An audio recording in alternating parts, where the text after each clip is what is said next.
கல்வெட்டு அமைப்பு வந்து 15ஆம் நூற்றாண்டு சேர்ந்தது.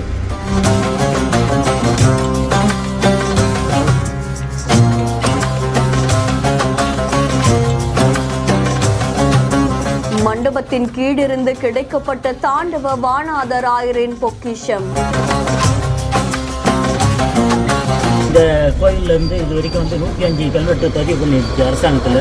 கள்ளக்குறிச்சி மாவட்டம் திருக்கோவிலுக்கு அடுத்து இருக்கக்கூடிய கீழையூர்ல இருக்கிற வீரட்டேஸ்வரர் கோவில்ல 15ஆம் நூற்றாண்டை சேர்ந்த ஒரு கல்வெட்டு கிடைச்சிருக்கு. இது பலரையும் நெகிழ்ச்சியில ஆழ்த்தியிருக்கு. ஏற்கனவே அந்த இடத்துல கிட்டத்தட்ட 105க்கும் மேற்பட்ட பல கல்வெட்டுகள் கிடைத்ததாகவும் சொல்லப்படுது. இது வானாதராயர் கல்வெட்டு அப்படின்னு சொல்லப்படுது. கள்ளக்குறிச்சி மாவட்டத்துடைய வரலாற்று ஆய்வு நடுவத்துடைய தலைவரான சிங்கார உதயன் அவர்கள் தலைமையில இப்ப ஆய்வு மேற்கொள்ளப்பட்டு வருது அப்படின்னு தெரிவிக்கப்பட்டிருக்கு. வீரட்டேஸ்வரர் கோவில்ல இருக்கக்கூடிய அம்மன் சன்னதியில இருக்கிற 16 கால் மண்டபம் கிட்டதான் இந்த கல்வெட்டு கிடைத்ததாகவும் சொல்லப்படுது. அதுல அங்க கிடைச்ச இந்த கல்வெட்டுல தாண்டவ வானாதராயர் தர்மம் அப்படின்னு பொறிக்கப்பட்டிருக்காமா. இந்த கோவில்ல ஏற்கனவே சோழர், பாண்டியர், பல்லவர், அதை தொடர்ந்து விஜயநகர பேரரசர், ராட்டிடக்கூரர்னு பல அரசர்களுடைய கல்வெட்டுகள் கிடைச்ச நிலையில இப்போ வானாதராயர் கல்வெட்டும் கிடைச்சது பலரையும் ஆச்சரியத்தில் ஆழ்த்தியிருக்கு. இது தொடர்பா இப்போ ஆய்வுகள் மேற்கொள்ளப்பட்டு வரதாகவும் தெரிவிக்கப்பட்டிருக்கு. ரொம்பவும் சக்தி வாய்ந்த வீரட்டேஸ்வரர் கோவில்ல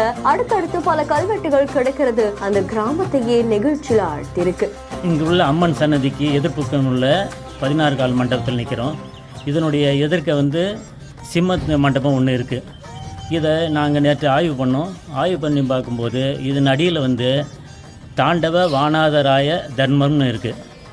அப்போ நாங்கள் யோசித்தோம், இது வரைக்கும் இந்த சிவன் கோயிலில் மொத்தம் 105 கல்வெட்டு அரசாங்கத்தில் பதிவு பண்ணப்பட்டிருக்கு.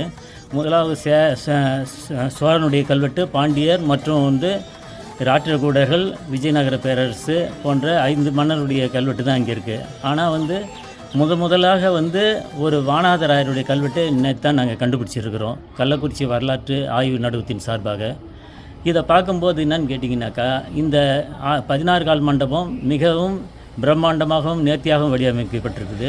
இந்த கல்வெட்டில் உள்ள சிங்க மண்டபம் சிறிய அளவில் இருந்தாலும் நல்ல வேலைப்பாடுடன் முன்பக்கத்தில் வந்து விநாயகர் சிற்பமும் முருகர் சிற்பமும், பின்பகுதியில் அதனுடைய பின்பகுதியில் வந்து அந்த துவாரபாலர் சிற்பங்கள் அழகாக வடிவமைக்கப்பட்டது. உள்பக்கத்தில் வந்து என்னென்னு பார்த்தீங்கன்னாக்கா ஒரு பெரிய முனிவனுடைய சிற்பம் காணப்படுகிறது.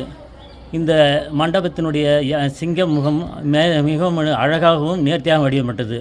இந்த கல்வெட்டினுடைய காலம் வந்து 15ஆம் நூற்றாண்டு சார்ந்ததாக இருக்கும். அருகில் உள்ள வேட்டவளத்தில் தாண்டவ வானாதிராயர் வந்து ஆட்சி புரிஞ்ச காலமும் வந்து 15ஆம் நூற்றாண்டு. ஆகவே இந்த பகுதியை அவங்க ஆண்டு இருக்கும்போது இந்த மண்டபத்தை அவர்கள் வந்து தர்மமாக தானமாக கட்டி தந்திருக்கலாம் என்று கருதப்படுகிறது. மேலும் பல ஆய்வுகளை இங்கே நடத்தும் போது மீண்டும் மற்றவருடைய அரசருடைய கல்வெட்டும் கிடைக்க வாய்ப்பு இருக்கிறது. நன்றி, வணக்கம்.